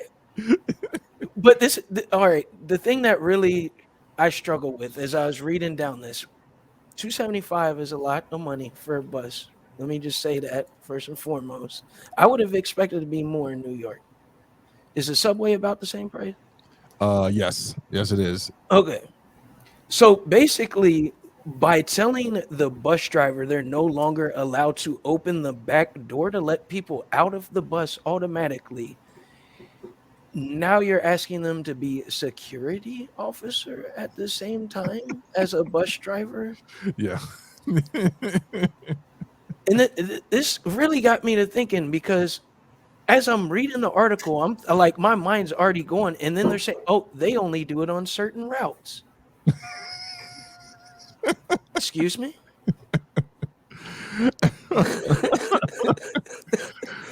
And then it goes on to say that they've installed, and that was so inconsistent, because then it said they installed the like the app thing you can use your phone to pay for it on the back doors as well as the front doors, but they don't allow people to use the one in the back.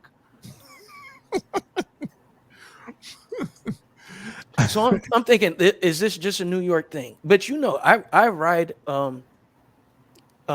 metro buses every day. Right. They don't open the back doors here either. Like, I had to really sit down and think about this. They don't open the back doors here.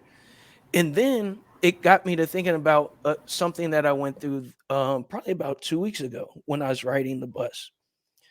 I was running late, so I had to catch what they call is the Metro Plus. It's like one that goes deep into the suburbs and then hops on the highway. Right. I'd never been on it before. It costs the same as a regular bus. I get on this bus and it's like a tour bus. The seats are super cushy. They lean back. The tent is super dark and they keep the lights off. All made for comfort. Is literally on one route that goes to the furthest white neighborhood you can think of in the whole city. Every other bus, nothing like that. And I'm thinking, okay, well, maybe it's, they pay more. No, it's the same fare as the other buses. So what's going on? Like, we're closing doors in certain neighborhoods. We're giving the the WP nice cushions and the ability to lean back and get on the highway and not be on the bus for an hour. Like, what's really going on with transportation? It seems mad. Mad sus. Yeah, mad sus to me. It's discriminatory to say the least. I mean, look, I can't speak to the Midwest, man. But I'll tell you about New York. And all right, let me just say this, right? We be jumping some turnstiles. We're sneaking. It's a problem in New York, and it's one of the reasons. On top of, so it's not the primary reason they raised the rates. The rates for the upkeep for the MTA are insane, right? They haven't done anything in years, and now they're in a crunch. They just got some money released by Congress, I believe, to start some of this upkeep. And there's salaries and stuff, but also it's people fare evasion, right? And it pains me to say this, but the M2 comes in front of the house, the apartment building I grew up in Harlem, right? And I agree, the bus drivers should not have to be security, especially in this situation. You'll get 3 or 4 people coming up to the front, paying their money, and then you'll get some people jumping on in the back. Now, obviously, that doesn't speak to the sum total of that demographic of people in Harlem, but the brothers who are jumping on are a bit of a rougher trade, right? So I don't want the poor bus driver to have to be the one to get up and tell these cats. But yeah, fare evasion's a thing in New York. So much of a thing, right, that they started posting more police. And they changed the way our turnstiles look. You guys probably remember the movie The Warriors. We used to have in New York. We used to have those yellow turnstiles. We had those when I was like a little kid. And then they made these silver ones that you see now, which I think they're starting to use in LA as well, which is supposed to dissuade you from hopping. But in actuality, it just made me better at hopping. I was like, I got to get it at the perfect angle, kind of lean back, slide over, and hit it before the cop comes. But fare evasion is it's a real thing.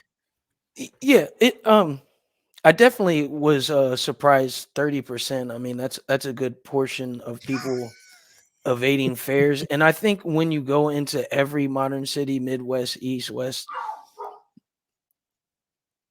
you know where the buses are going. You know who's catching the bus. You know what neighborhoods they run through. But in every study that I looked at, and I didn't have a whole lot of time to go through this. When they measure the success of bus ridership, they look at how many cars are actually on the road. Yeah. And not necessarily just ridership in general. So it's almost like they're judging the success of a bus based on how many well-off people decide to take the bus instead of how many people that actually need the help take the bus. So my question is, if fare evasion is such a big problem, why not, as a city, as a government, just make public transportation free and bite the bullet? And I have one example. It's been proposed in Boston to do this. Okay. Apparently, their mayor right now doesn't want to do that because, according to his estimation, they'll lose $108 million a year if they make the bus free. Now, that's a lot of money. The people who are proponents for free bus fare say that he's giving inflated numbers, and it's more like 39 million. That's still a crap ton of money. But what's surprising to me was, in order to counter that, all they would have to do is raise gas tax 3 cents a gallon. That, in my opinion, does not seem like that bad of a trade-off to make public transportation free.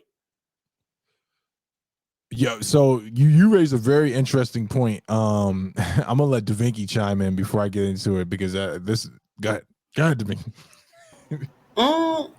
I don't know. I just think that this might be a problem, or it's not necessarily a problem. I don't think it's a problem, but I think it's a problem to them for the same reason housing is a problem to them. Like, they're making the articles about the issues, but they don't really care about the issue. Like, homelessness is quote unquote a big issue, but they have a house for every homeless person in the nation. And it would be cheaper for them to house homeless people than to allow them to stay homeless. But they don't do that because homeless people serve as an active reminder of why you should go to work. So, like, I think that they're making articles about this, or they're saying that it's a problem, but it's not really a problem because they know what they're going to do. I hope that makes sense. Yeah, it makes perfect sense, because that's like, I was, when I started doing the research, excuse me, I thought the numbers they were going to give to justify this were going to be, well, more people are getting on the bus since we've lowered the prices or made it free during these trials. And it wasn't. They stopped doing it because people were still driving their cars. And those don't. So you're making it about emissions instead of public access to getting around. Like that. Yeah, I agree with what you said. They don't really care about the actual issue. Yeah, no, they don't care about accessibility. They don't care about, like, what is it that I'm trying to say? They don't care that people actually need to get somewhere, or if this is people. They don't care about the people whose only form of transportation is public transportation. They don't care about any of that. So, like, it's hard to have a conversation about this when I know that, like, there's not going to be anything done about it. Like, I recognize that transportation should be free. I recognize that, like, they would have to do, like, minuscule work in order to get it done so that it was paid for. But, like, I understand that they're not going to do it because they understand the demographic that it affects. And the people in that demographic serve as a reminder to people who are not in that demographic where you don't want to be. So,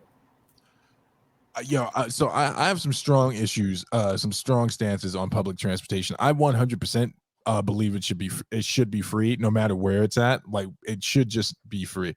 But here's the issue. This comes down to the same thing when universal health care. The argument always becomes who foots the bill, right? So we know the government is not going to open the coffers at all, right? They're not opening the coffers at all. I personally am okay with a 3-cent gas tax, if it means it's going to help someone else. I don't have issue with that. Even when I first signed up for Obamacare, and I remember at the time when I got my estimate of what it was going to be, because I wasn't getting the healthcare for free because of how much I was making. I was paying like $800, $900 for a 3-family home. And one of us was a baby, like a newborn. But I was like, okay, if you're telling me that because I pay this much, a percentage of that is going to this person so they can have healthcare. I talked to my wife about it, and she was cool with it, and I was like, it just seems like the right thing to do.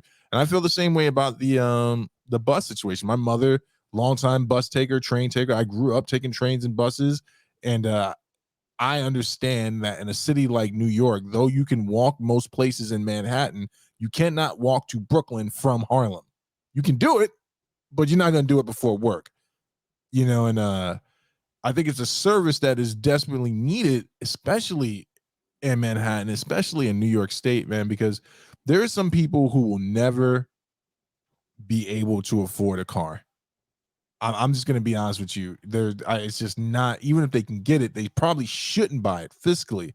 And if this is one of those things we can make as a decision as like a society, as a freaking group of human beings that's going to allow someone to provide for their family, I don't see what the holdup on this is at all. I don't see why they wouldn't implement that tax. They tax me on everything else, right? I'm going to start asking for ledgers here. It's amazing to me when they audit me, they want ledgers. But if I do it in reverse, like, well, hey, where has the money been going? Because it's not going to fix the bumps in the roads, and it most certainly isn't going to get me my clean air buses that you promised me over a decade ago. Right. It's not going to make more bus routes and ensure the bus drivers themselves, right? It's not helping them. So where is it going? New York's MTA system, not the people who work for it. I want to be clear, but the actual corporation is so corrupt, and it has been corrupt for many years. Same thing in Chicago, same thing in LA. Like the major red line buses that go through places like Echo Park, Los Feliz, downtown LA service a very specific demographic of people, and they rely on this bus to be on time and to be frequent. And the fact that at one point in Los Angeles, look this up, there weren't enough buses to accommodate people who were paying their fare is a problem, right? So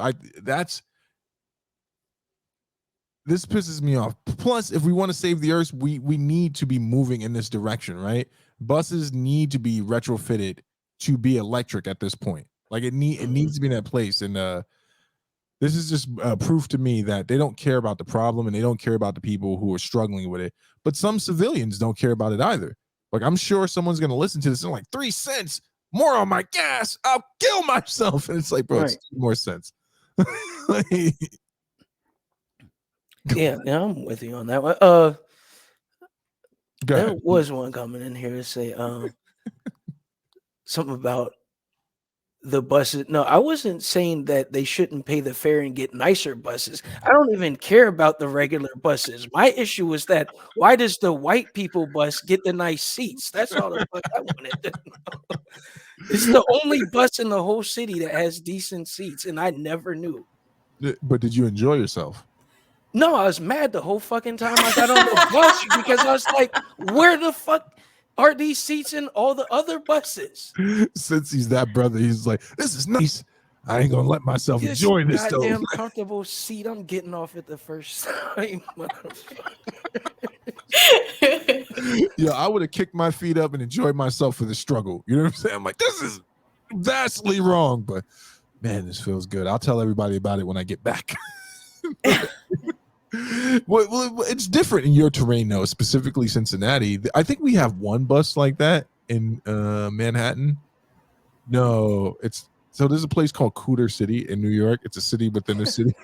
It's a real word. I promise you, it's the name of this place, dude. It was actually the Born Identity. They were in there for a second, but it's one of those places where you would think there should not be a bus or a shuttle. And I remember being in that area, and I was like, "The hell." It was a nice shuttle, nice little shuttle too. It just came through all the windy roads, and it was on time. You ever look at a bus schedule and it's like 6:15, 6:30? You know those buses aren't arriving this time. Sure enough, 6:15, 6:30, and on time. I was like, why can't we do this for the rest of the city, man? Yes, Cooter. That's the name of it. Cooter City. Deal with it.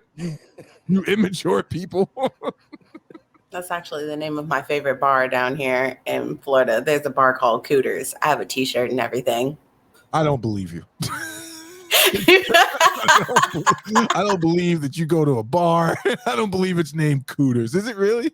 Yes, they serve a drink, and it is a double shot of gin, a mango puree, and coconut shavings on top. Best drink I ever had. Chat, listen to me.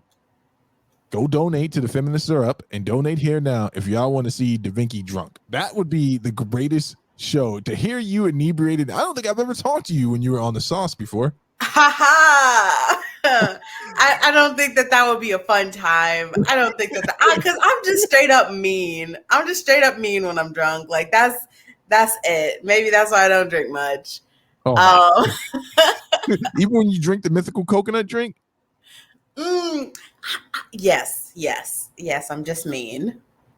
So wait, you go out, you have this nice drink, and then you're just angry after you. So you and Cincy are perfect. Cincy hates the nice bus. Da Vinci is drinking the drink and not dancing, standing still. Me, on the other hand, I'm drinking the nice drink and sitting in the seat like, man, I wish my people could enjoy this. I'll tell them about it when I get back. Let them know there's amazing things happening over here. We should move there and take over. Nah, like me off the sauce. You would just get me talking about like the statistics for the last 50 years for domestic violence, and I'd be like, and men are shit. I hate them. I can see like you that. That that. would be it. That would be all. And I'm trying to do better.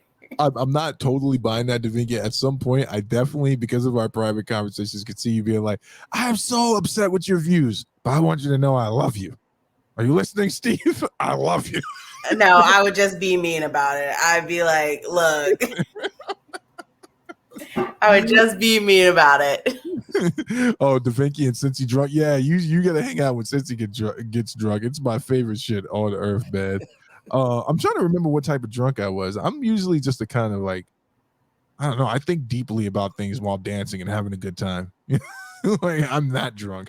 I want some box wine right now. I don't know. It just gets very meta because I would talk about simulacra and simulation and like the probability that we live in a simulation because of the car experiment. Like if you see a red car and like the probability that you'll see another red car in the next 10 seconds, like, no, it's just not a fun time.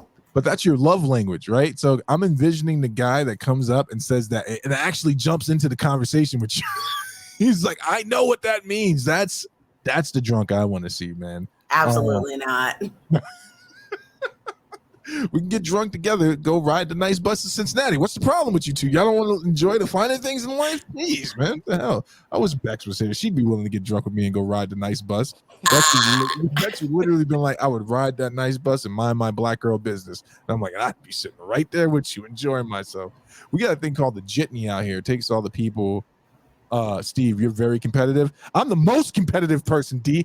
Carmen, I'm so competitive. There's no one else competitive like me. I'm not competitive at all, actually. The Jitney bus takes people to the Hamptons, right? So there's two Jitneys that come. One is the one with the nice seats and the nice TV. The other one is the smelly seats and the small TV. I've never been on the nice one before, but I've seen black people on there. They didn't speak to me before they got on the bus. They were. Oh no! They gave you the nice white people smile. They gave me the brother, how you doing? And then they. Oh no! And then when I started making that money, I did the same exact thing. I was like, young brother, what you need to understand is, oh, that's my bus. That's our time, young brother. You have a good one. Oh no! Yo, did you guys have fun tonight? Do we have a good convo? Yes, and I would like to personally take this time to invite Berlin to my server because he seems to have a problem with my inconsistency. Please talk to me on a personal level. Please join my server. Please, I'm I gonna block that. implore you. Let me Fuck no. Okay. yeah. I'm gonna drop the link just in case. Good conversation. Never heard anyone. Our sister Bex. People were asking where Bex was tonight. Bex has to work. She had to work, and they're getting ready for their trip to Texas next week. So she's stacking some dollars. Before then, we still got to figure out the logistics for next week. Cause since he's flying out tonight, what time are you flying out next week, brother? I'll be out at 7, so I'll be able to hop on at like 10, but it's no video for me. So I'm be in my best airport pajamas. We'll talk about it, and everything. Now's the time to promote. If you got something you want to promote, go ahead and get it off your chest. DaVinci, anything you want to shout out? Ladies, stock up on mugwort because I have a feeling we're gonna need it. I'm not gonna advocate for joining the satanic temple, even though you can definitely do that in order to protect your rights, because abortions are protected under religious freedoms in the satanic temple. Please feel free to join my server. The feminists are up. We're always having conversations. You can interact with our question of the day, and we talk about various topics that I'll be speaking on. And the feminists are up. Let's see. We will be having another conversation about the viability of misandry. And I have a new topic coming up. I want to say this Saturday, where we'll be talking about holding on to things that hurt you and like how people make their trauma a whole personality trait. And they're afraid if they let go of these things, then they won't know who they are anymore. I think that that'll definitely be a good conversation. And this Sunday, I am prepared for a great conversation that we're going to have on Conversations That Matter about abortions. And I think D Love is going to be there. I look forward to seeing you there, Mama. That's right. I have to throw this out to the community. I won't be hosting. I'm doing my best to make sure that I don't host, but I need someone who's willing to be impartial. And I understand this topic is a hard thing to be impartial. The only ask is that we allow our panelists, which are 4, to have the conversation, and whoever the female is that hosts it can just kind of remove themselves from the conversation in any reactionary way. So if anyone has someone in mind that they think can handle that task, please just have them get at me. But that's a conversation I think that needs to happen. And most certainly, I don't need to be a part of it. Not that I'm not willing to wade in those waters, but sometimes you just don't have to be a man saying stuff. You know what I'm saying? Period. Or as they say, a man with a mic. Don't period me. I got opinions. I'm allowed. Don't do that. I only curse once this show, but I want the women to have a conversation. And let me tell you what I don't want this to disintegrate into.